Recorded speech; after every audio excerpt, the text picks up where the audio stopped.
Good morning. Welcome, welcome, welcome. We are studying the Word of God, and we're starting where we started at Genesis chapter 1. Today we will be on Genesis chapter 6. I hope you have been keeping up with the reading. We are doing 2 chapters a day, and make sure that you are tracking your progress, right? Let's begin at Genesis chapter 6, verse 1. Now it came to pass when men began to multiply on the face of the earth, and daughters were born to them. Verse 2. That the sons of God saw the daughters of men, that they were beautiful, and they took wives for themselves of all whom they chose. So, sons of God, this language is now introduced. So far, he's just called man, mankind, or men, as he just did in the first verse, right?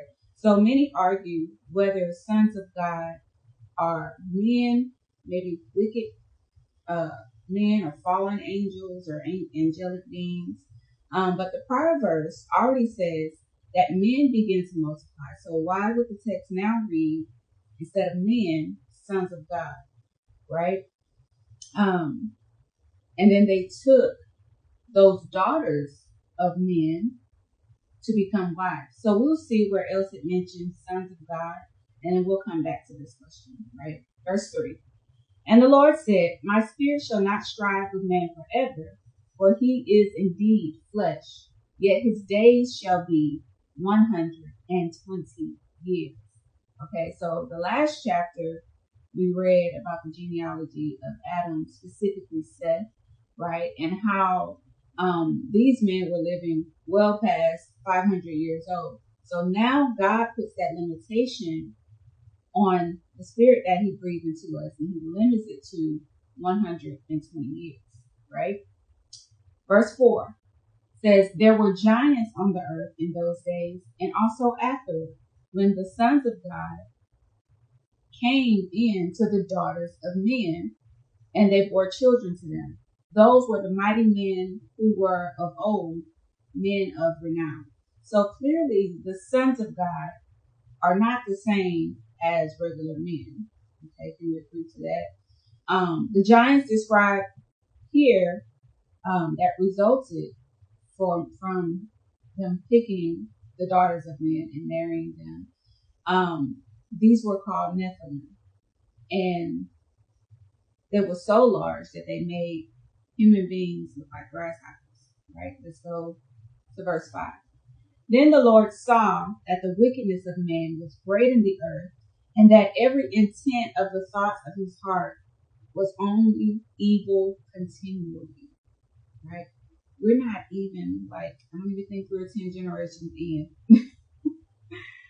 So at this point, it is so much wickedness going on that God intervenes. Okay. So even lessening our years here on the earth, that was not enough. There was so much wickedness because we saw how disobedience entered that caused the shame.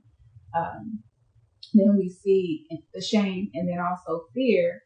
And then we see with Cain, you have sibling rivalry, you see anger, you see violence, and then you see 2 generations even after that, you see Lamech killing another man, and this is not even 10 generations in, right? So verse 6 says, And the Lord was sorry that he had made man on the earth, and he was grieved in his heart. Can you imagine what he feels now? Verse 7. So the Lord said, I will destroy man, whom I have created from the face of the earth, both man and beast, creeping thing, and birds of the air, for I am sorry that I have made them. But I noticed in that verse, God did not say anything about the sea creatures. So why was he so angry with what he created out of the earth? Right? It's a question to ponder. Verse 8. But Noah found grace in the eyes of the Lord. Verse 9. And this is the genealogy of Noah. Noah was a just man, perfect in his generations, and Noah walked with God. We only saw that with Enoch, right? That Enoch walked with God. So Noah was favored by God, right? He was righteous in spite of his wicked surroundings, right? He was perfect in his generation, meaning he was blameless, he was complete, morally whole. And these attributes could only come from walking with God, right? So verse 10, and Noah begot 3 sons, Shem, Ham, and Japheth.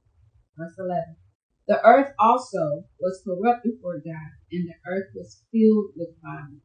It doesn't take a whole lot, right? What did God tell Cain about sin? What was sin? It was at the door, right? Sin is at the door. Its desire is for you, but you should overcome it, right? You should not bow to it. Okay. Verse 13. And God said to Noah, the end of all flesh has come before me, for the earth is filled with violence to them, and behold, I will destroy them with the earth. Verse 14. Then he says, make yourself an ark of gopher wood, make rooms in the ark, and cover it inside and outside with pitch. So an ark is described as a vessel with a part carved out, right? Same as what Moses was found floating in as a baby, except this was on a way larger scale, right? The wood used for the ark was very durable. Many say that it was cypress because it can withstand water, right? And it could also withstand however long that they were going to need to float, right? Because there was not an engine on the ark, right? So he trusted God even in building this, knowing that part of the instructions was not to have an engine for this large vessel, right? And so he also had to make different rooms in the ark and cover every part on the inside and the outside with the substance that would make it airtight, right? So not only is he building this thing, he's not having any direction or ability to put it in any direction. He's also creating rooms in it and putting a substance on the inside and on the outside to make it airtight. So verse 15. And this is how you shall make it. The length of the ark shall be 300 cubits, right?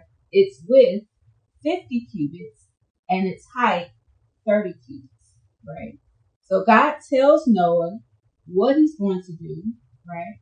Why he's going to do it, and then gives him instruction to save him and his family. So we'll see this pattern throughout the entire Bible, right? When you are righteous, when you are upright, look how much information is given to you, right?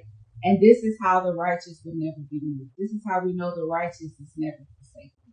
Okay, we have direct access to the plans of God in detail, right? Through him himself. But oftentimes we don't obey. Imagine if he had not obeyed one of the things that God instructed him to do, what would have happened, right?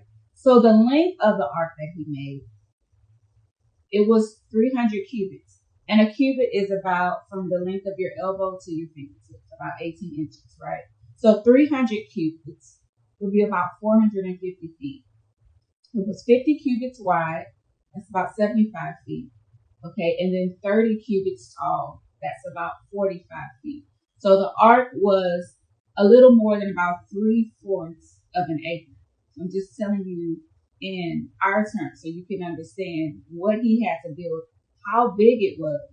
And this was just him, right? We'll see in the following chapter what everybody else thought about him building this ark, right? So verse 16, you shall make a window for the ark, and you shall finish it to a cubit from above, and set the door of the ark in its side. You shall make it with lower, second, and third decks, right?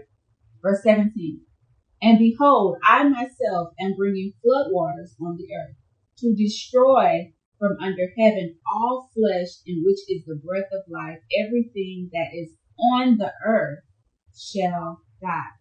Okay. Verse 18, but I will establish my covenant with you, and you shall go into the ark, you and your sons and your wife and your sons' wives with you. So because of Noah's favor, his sons and their wives were saved as well, right? And so it makes a difference who your family is, right? It makes a difference what's in proximity to you. You don't know if you're in the company of someone who's blessed or someone who's cursed, right? So this is the first time that God explicitly makes a covenant and not just give a command, right? So there was an implied covenant with Adam, right? Because God gave commands and consequences and blessings. So there was an implied covenant, but this is the first time God is actually saying, I am making a covenant. I'm going to establish my covenant with you. So a covenant involves promises and obligations or commitments, right, from two parties that are in a relationship with one another. In this covenant with Noah and the animals, there was also a sign that God left to confirm that covenant, to be a reminder of that covenant, right? So you can make covenants with people, if they're people, things, right? So it matters what you agree to. Does that make sense? It absolutely matters what you are agreeing to. Verse 19. And of every living thing of all flesh, you shall bring 2 of every sort into the ark to keep them alive with you. This is another instruction, right? They shall be male and female. There's no other sex. Just wanted to highlight that. Verse 20. Of the birds after their kind, of animals after their kind, and of every creeping thing of the earth after its kind, 2 of every kind will come to you to keep them alive. How did they know where to come? Like, how did all of the animals in the earth, all of the creeping things, know to come 2 by 2 into the earth? Interesting. Verse 21. And you shall take for yourself of all food that is eaten, and you shall gather it to yourself, and it shall be food for you and for them. Verse 22. Thus Noah did. I'm going to say that again. Thus Noah did, according to all that God commanded him, so he did. Is that your story? Thus, whatever your name is, did. Right? Thus we did. And did according to all that God has commanded us. I want you to think about the things that God has commanded you. And if it was a covenant that he was making with you, that means there's an obligation. That means there's a commitment on your part as well as his part. So we often like to go to God with what he said he would do, but we forget the part that we're supposed to do, right? That's what completes a covenant. Okay? Do you know that if God commands a thing or requests a thing from you, that means that it absolutely can be done? For instance, we're going throughout the Bible. We need to know the word of God. It needs to be hidden in our heart, right? Why? So that we may not sin against him. Because where sin, at the door. Right? So this was the end of chapter 6. We'll be reading chapter 7 at 7 p.m. tonight. If you're just now starting with us, please go back and read Genesis 1 through 5. Just catch up, right? And if you can read more than 2 chapters a day, that's awesome. But still come back and put anything that God has revealed to you about yourself, about him, about maybe your environment, that, ways and things that you were looking for answers for, and they were in the first book, right? That's always fun. Now we know there's plenty of answers in like the books of wisdom and Proverbs and Ecclesiastes and things like that. But it's exciting that at the very beginning of the Bible, we're finding answers to questions that we may have had 5, 10, 20 years, right? So that concluded Genesis chapter 6. God bless you all. Have a blessed, prosperous day.